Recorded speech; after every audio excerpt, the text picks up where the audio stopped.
Bueno, Carlos Julián, bienvenido a la clase del día de hoy. Vamos a continuar con nuestro tema 2.3 de nuestro módulo 3 de CCNA versión 7 y estamos viendo las redes OSPF de acceso múltiple. En la clase anterior hablamos acerca de las redes OSPF punto a punto y vimos cómo nosotros podemos especificar el tipo de red a la que queremos manejar, si queremos manejar punto a punto, si queremos eh, manejar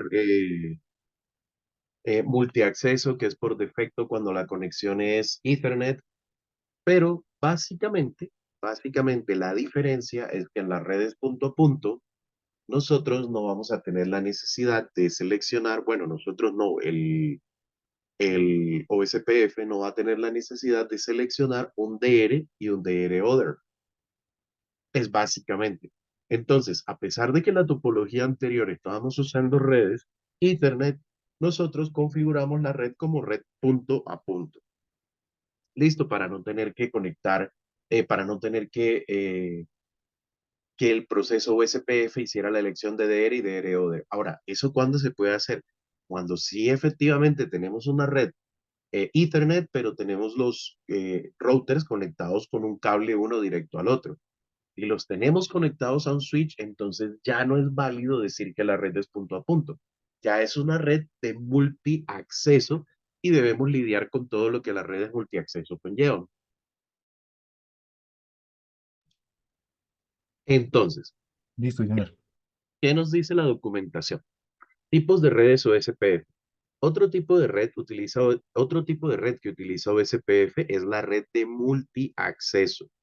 Las redes OSPF multiacceso son únicas, ya que un router controla la distribución de los LSA. El router elegido para este rol debe ser determinado por el administrador de red a través de la configuración adecuada. Esa configuración que es básicamente el ID del router. Si nosotros no lo hacemos, recordemos que él va a intentar tomar una dirección IPv4, la más alta que encuentre de una interfaz loopback, si la tenemos configurada, o de una interfaz física IPv4 que tengamos configurada. OSPF permite incluir procesos adicionales dependiendo del tipo de red. Perdón, puede incluir procesos adicionales dependiendo del tipo de red. La topología anterior utilizaba vínculos punto a punto entre los routers. Sin embargo, los routers se pueden conectar al mismo switch para formar una red de multiacceso. Una red de multiacceso es básicamente una red en la que hay un broadcast o en la que podemos enviar un broadcast que llega a todos los dispositivos. Eso es una red multiacceso. Por ende, una red con un switch es una red multiacceso. Usted con un cable conectado de router a router puede enviar un broadcast, pero ese broadcast no va a llegar sino a un único dispositivo, el que está conectado en la otra punta del cable. Como se muestra en la figura, las LAN Ethernet son el ejemplo más común de redes broadcast de multiacceso. En las redes broadcast, todos los dispositivos pueden ver las tramas broadcast y múlticas. Efectivamente, aquí las tramas broadcast y las tramas múlticas que ingresen por un puerto serán repartidas por todos los otros puertos, menos por el puerto donde se recibió. ¿Ya? Ahora, router designado de OSPF. Recordemos que en las redes de multiacceso OSPF elige un DR y un BDR, es decir, un router designado y un router designado de backup o backup designated router, como solución para administrar el número de adyacencias y la inundación de anuncios de estado de enlace LSA. Recordemos que el problema de esto, el problema que tienen las redes multiacceso es que los routers van a intentar hacer adyacencias con todos los routers, ¿sí? Y el número de adyacencias crece de manera exponencial. De hecho, la fórmula es n, siendo n el número de los routers, que multiplica a n-1 dividido entre 2. Entonces decíamos que 5 routers nos daban 5 por 4, 20 entre 2, 10 adyacencias por router. Pero si agregamos 5 routers más, debería darnos 20, el doble de adyacencia, pero en realidad va a dar 10 por 9, 90, entre 2, 45 adyacencias. Y lo que hemos agregado son 5 routers más. Entonces, ahora, en redes multiaccesos o SPF, elige un DR y un BDR como solución para administrar el número de adyacencias. El DR es responsable de recolectar y distribuir los LSAs enviados y recibidos. El DR, y esto es importante, esta pregunta sale en el examen, el DR usa la dirección IPv4 Multicast 224.0.0.5, que está destinada a todos los routers OSPF. El DR usa la 224.0.0.5, es hasta fácil de aprendérselo. Sí, señor Inge. Vale. También elige un router designado de backup. En caso de que el DR falle, el DR de backup va a asumir las funciones del DR.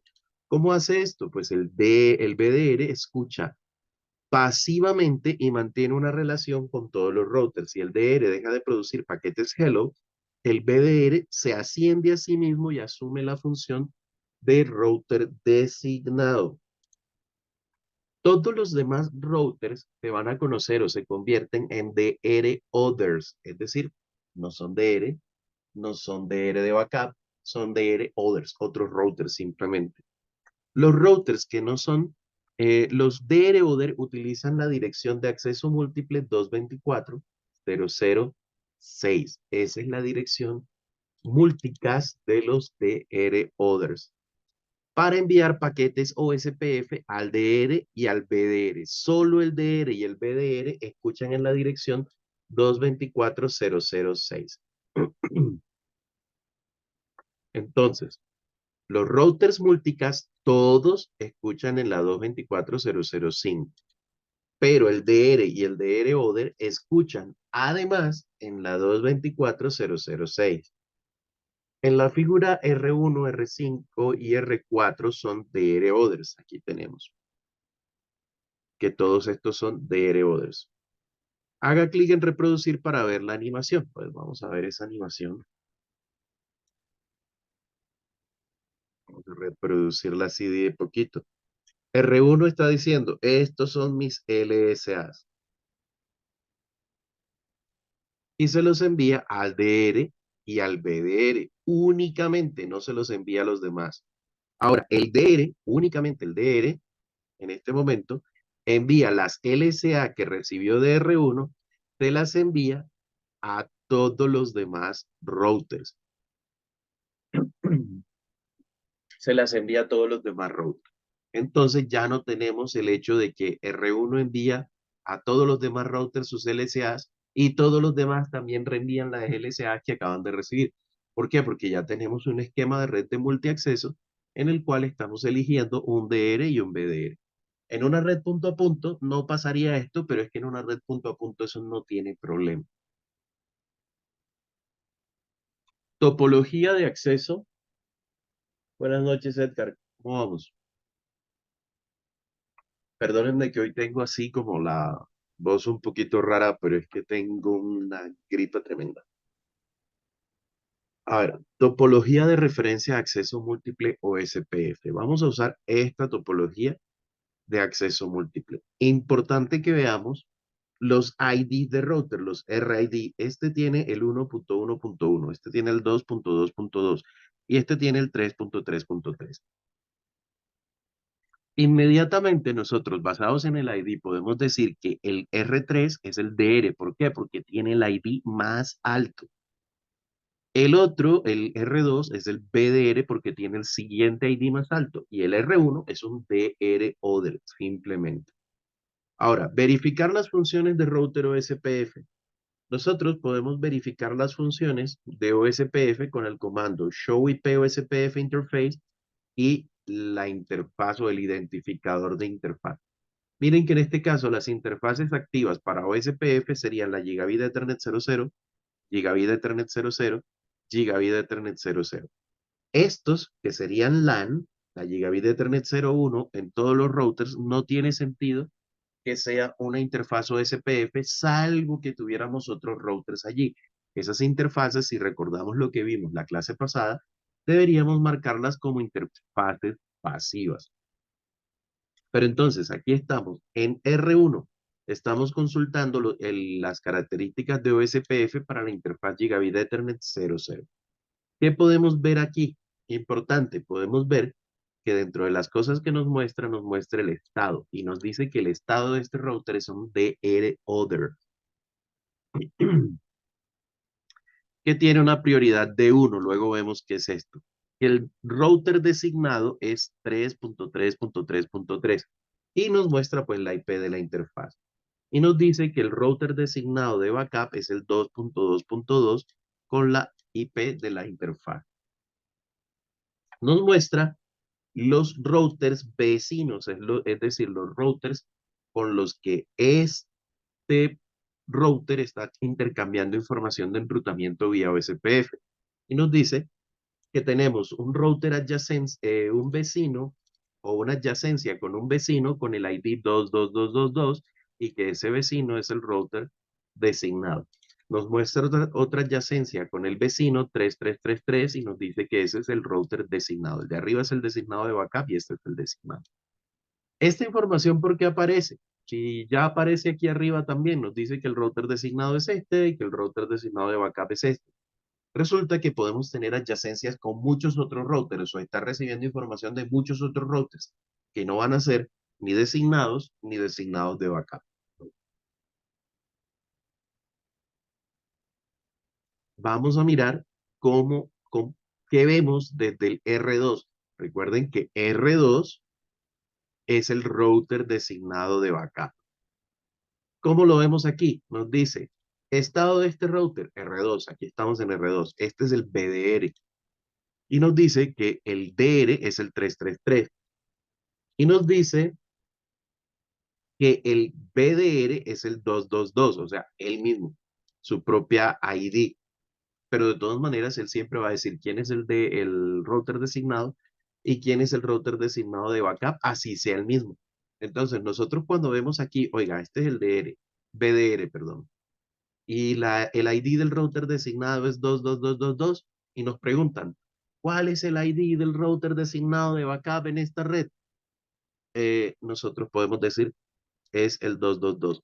Nos preguntan, ¿cuál es el ID del router R2 en esta red?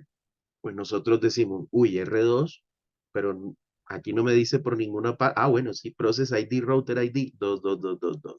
Si nos mostraran solo esto, también podríamos saberlo. ¿Por qué? Porque nos dice que este es el router DR y que este es el ID del router DR. Aquí nos está mostrando adyacencia con un vecino 1.1.1.1. Miren que no dice ni de backup ni nada. Esto es un DR order.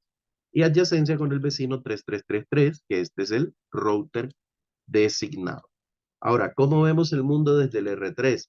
Desde el R3 vemos que el estado de este router, R3, es router designado.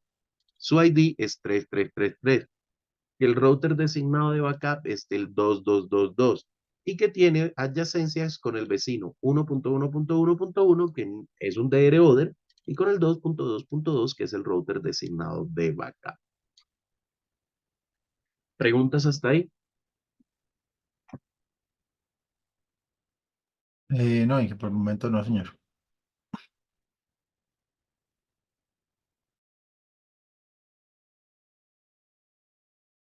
Pues habría que hacer ejercicios para colocar esto en prueba, ¿no? En práctica, perdón. Sí, claro, ahorita hay un laboratorio. Sí, señor.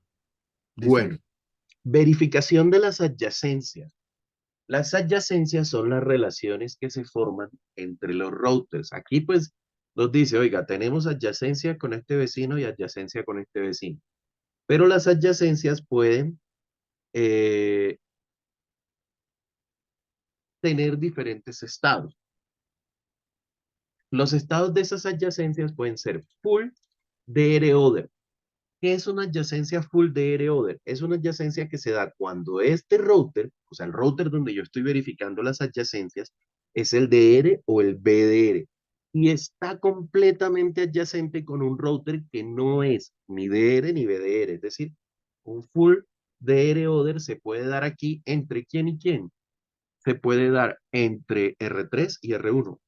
Si yo consulto en R3 las adyacencias, voy a tener un full DR order con R1. Si consulto en R2, voy a tener un full DR order con R1. ¿Listo? Otro, full DR. El router está completamente adyacente con el vecino DR indicado. Estos dos vecinos pueden intercambiar paquetes hello, actualizaciones, consultas, respuestas y acuses de recibo. Es decir, el router donde yo estoy tiene una adyacencia completa con el DR. Full BDR, el router donde estoy tiene una adyacencia completa con el BDR y pueden intercambiar la misma información que la del full DR. Ahora, two-way DR other. El router donde estoy haciendo la consulta no es ni DR ni BDR y tiene una relación vecina con otro router que no es ni DR ni BDR. Estos dos vecinos solamente intercambian paquetes hello, no intercambian LSAs. El estado normal de un router OSPF suele ser full. Si un router está atascado en otro estado, es un indicio de que existen problemas de establecimiento de las adyacencias. La única excepción a esto es el estado two-way, que es normal en una red broadcast multiacceso. Por ejemplo, los DR orders formarán una adyacencia vecina de two-way con cualquier otro router DR order. Vamos a mirar cómo consultamos esas adyacencias. Estoy en R3. Bueno, vamos a mirar R1. Las adyacencias de R1. Vamos a mirar aquí. R1 es nuestro DR order, R2 es el de backup y R3 es el DR. Entonces, si miramos las adyacencias de R1, R1 tiene una adyacencia full BDR con el 22222. ¿Qué quiere decir? Oiga, 2222 es el router designado de backup y tenemos una adyacencia completa, es decir, podemos intercambiar información de consultas, de actualizaciones, de todo ese tema con, mejor dicho, todos los tipos de LSAs con el router de backup. Tenemos otra adyacencia con el 3333, que es el router DR, también adyacencia completa, es decir, podemos intercambiar, como nos dice aquí la documentación, actualizaciones, consultas, respuestas y acuses de recibo. Entonces, mirándolo desde R1.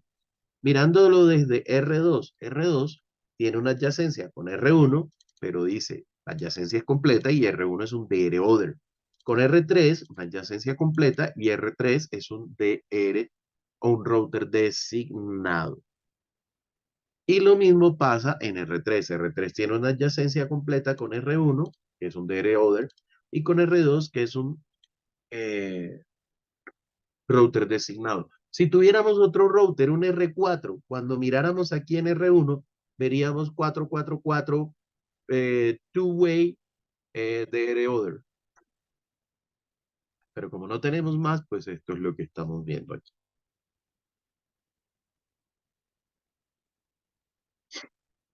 Listo, ahora, ¿cómo se eligen SDR y BDR predeterminado?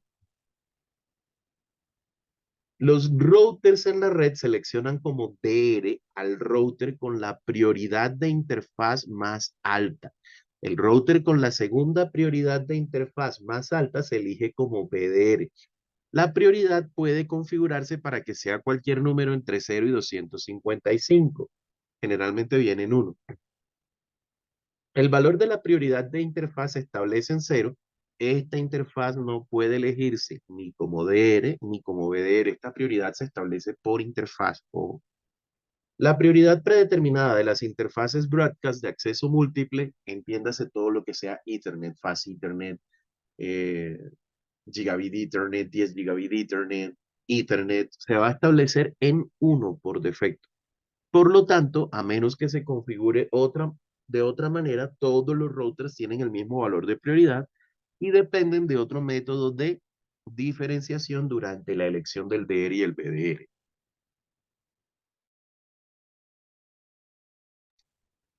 Entonces, podemos establecer una prioridad de interfaz.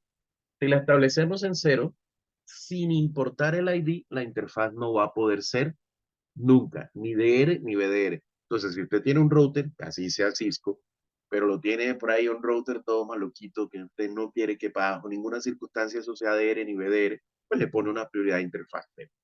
¿Listo? Si usted quiere controlar por interfaz su elección de DR y BDR, pues puede empezar a modificar el valor de prioridad. Ahora, si no modifica la prioridad de las interfaces, entonces el DR y el BDR se eligen basado en el ID de router más alto, ¿sí? El más alto va a ser el DR y el siguiente más alto va a ser el BDR. Ahora, debemos tener en cuenta que el router ID se puede configurar manualmente. Si no se configura, se toma de una dirección IPv4 de una interfaz loopback. Y si no hay ninguna interfaz loopback configurada, se toma de una interfaz IPv4, la IPv4 activa más alta que haya. ¿Dónde de pronto vamos a modificar interfaz? Si tenemos un router donde solo tenemos IPv6 y no queremos configurar una loopback IPv4. ¿Sí? Y bueno, aunque podemos configurar todavía el router ID. De hecho, generalmente esto lo definimos por el router ID, casi nunca por la prioridad.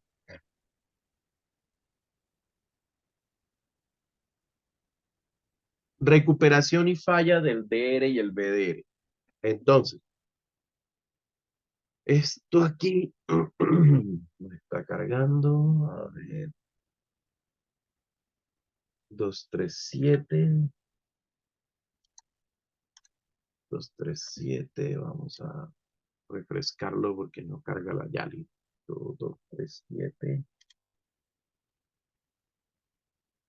No carga, regalen un segundo, vamos a cambiar el idioma.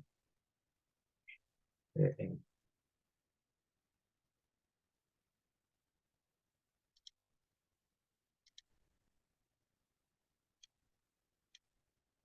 Bueno, por alguna razón no carga.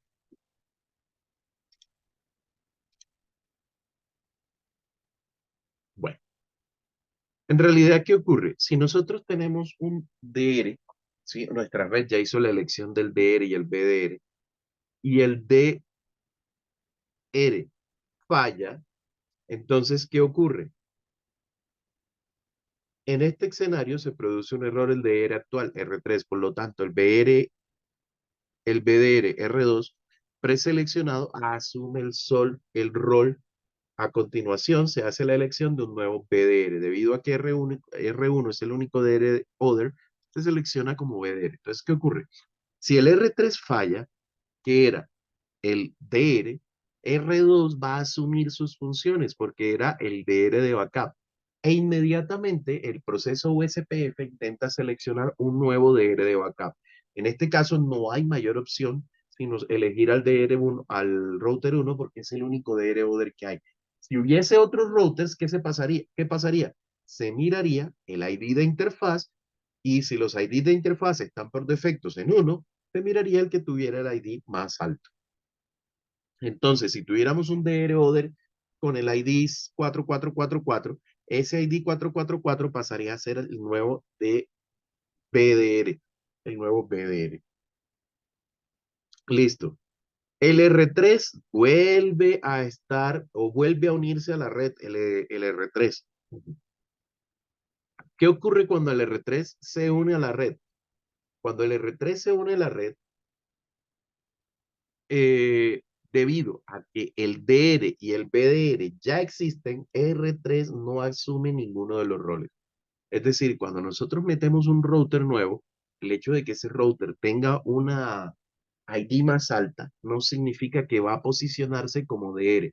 Después de que se hace la elección del DR y el BDR, eso no cambia salvo que haya una falla, es decir, que falle el BDR o que falle el DR. Listo, entonces, cuando el R3 vuelve a estar disponible, no hay ningún cambio. Ahora, se une un siguiente router, se une un router con el ID 4.4.4.4.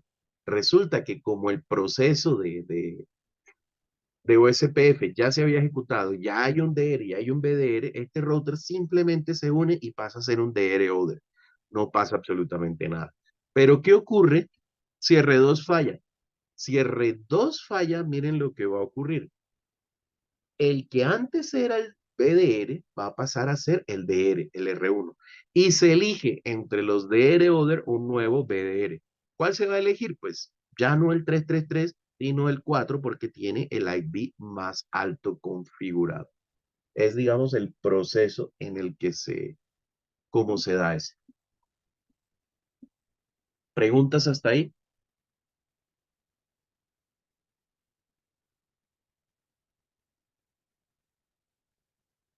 ¿Ninguna? No, Inge. Vale, listo. El comando IP OSPF Priority.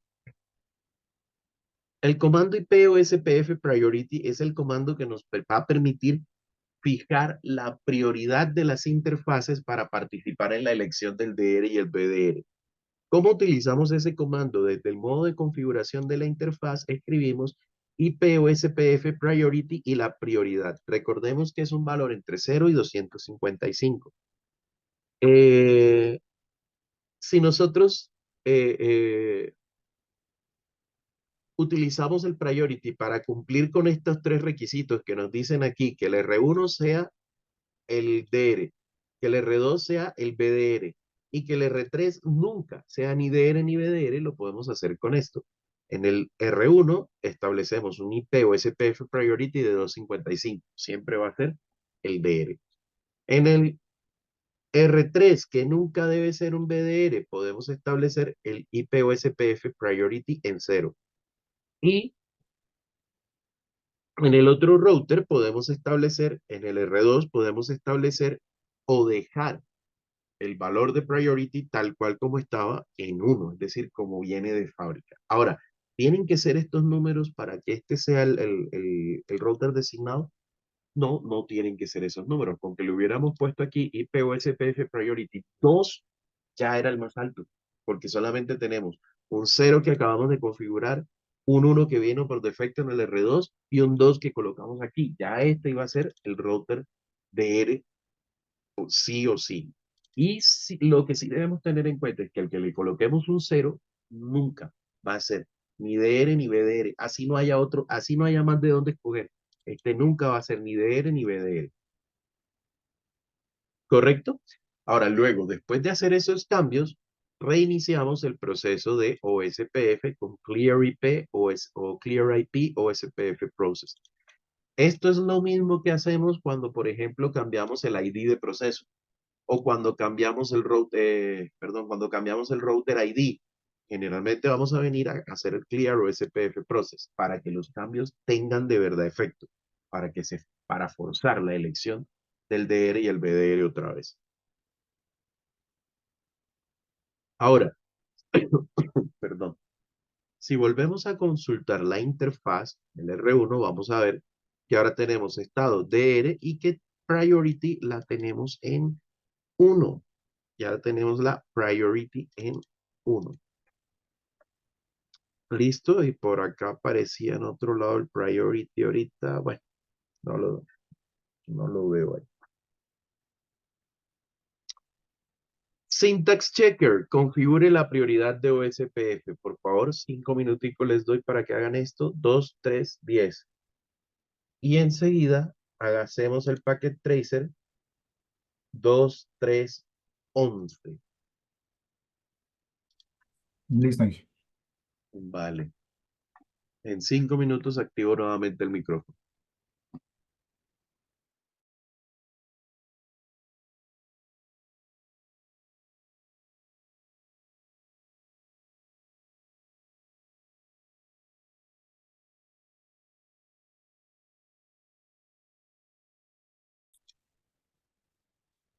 Las preguntas que están en el laboratorio me las pueden responder o directamente en el correo o en un blog de notas, cualquiera de las dos cosas, ¿vale? Pero me envían esas respuestas, por favor. Listo, Inge.